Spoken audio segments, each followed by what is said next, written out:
Hello viewers, Sarasu சமையலில் இன்றைக்கி நான் உங்களுக்கு ஆப்பம் செஞ்சு காட்ட போகிறேன். ஆப்பத்துக்கு இப்போ என்னென்ன தேவைன்னு பார்த்துருவோம். புழுங்கல் அரிசி, பச்சரிசி, உளுந்து, வெந்தயம், சோடா உப்பு இவ்வளோதாங்க. அப்புறம் தேவையான அளவு உப்பு போட்டு நம்ம கரைச்சிக்கலாம். அப்புறம் இதுக்கு ரைஸ் கொஞ்சம் வேக வச்சு போட்டால் நல்லாயிருக்கும். இப்போ நான் இது உங்களுக்கு அளவு வந்து சொல்லிடுறேன். இந்த டம்ளரில் இப்போ 2 டம்ளர் புழுங்கல் அரிசிக்கு 2 டம்ளர் பச்சரிசி போட்டுக்கலாம். இதில் 1/4 டம்ளர் அளவுக்கு உளுந்து எடுத்திங்கன்னா போதும். கைப்பிடியில் கரெக்டாக ஒரு கைப்பிடி போட்டிங்கன்னா சரியாக இருக்கும். வெந்தயம் 2 டீஸ்பூன் அளவுக்கு, 2 சிட்டிகை சமையல் சோடா, அப்புறம் இதுக்கு தேவையான அளவு உப்பு போட்டு முதல் நாளே ஊற வச்சு நம்ம ஈவினிங் அரைச்சி வச்சுட்டா மறுநாள் காலையில் புளிக்க வச்சுட்டு இந்த ரைஸையும் கூட போட்டு மாவு அரைக்கும் போதே ஸ்டார்டிங்லேயே நீங்கள் ரைஸ் புழுங்கல் அரிசி நான் வேக வச்சு வச்சுருக்கேன், பச்சரிசினாலும் போட்டுக்கலாம். இதையும் நீங்கள் கூடவே மாவு அரைக்கும் போது போட்டு அரைச்சிட்டு உப்பு போட்டு கரெக்டான கன்சிஸ்டன்சி கரைச்சி வச்சிடணும்.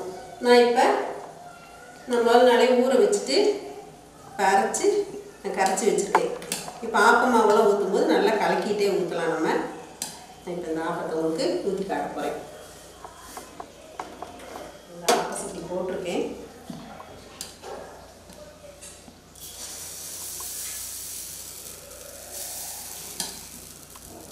ஊற்றிட்டு கையிலே எடுத்துட்டு சுற்றி விட்டுட்டீங்கன்னா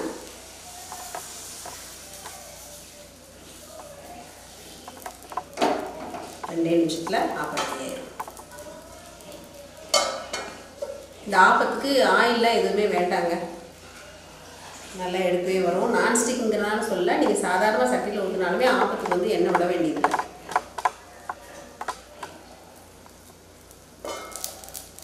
நான் பாருங்க 2 நிமிஷம் கூட ஆகல, நிமிஷமாக வந்துருச்சு.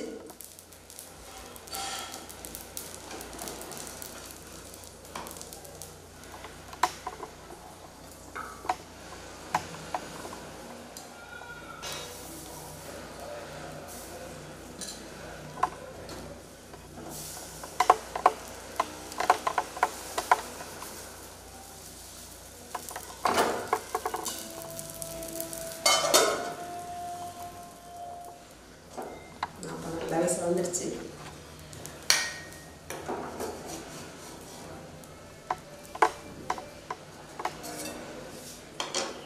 இந்த ஆப்பத்துக்கு தேங்காய் பால் நல்லாயிருக்கும். நீங்கள் தேங்காய் பால் வந்து நாட்டு சக்கரை மிக்ஸ் பண்ணிக்கோங்க, அப்போ தான் நல்லா டேஸ்ட் கொடுக்கும். அடுத்து வந்து காரத்துக்கு வந்து இந்த சொதி நல்லாயிருக்கும் ஆப்பத்துக்கு. நீங்களும் ட்ரை பண்ணி பாருங்கள். சொதி நான் இன்னொரு நாள் அடுத்த ஷோவில் நான் உங்களுக்கு கொடுக்குறேன். ஈஸியாக செய்யக்கூடியது, நீங்களும் ட்ரை பண்ணி பாருங்கள்.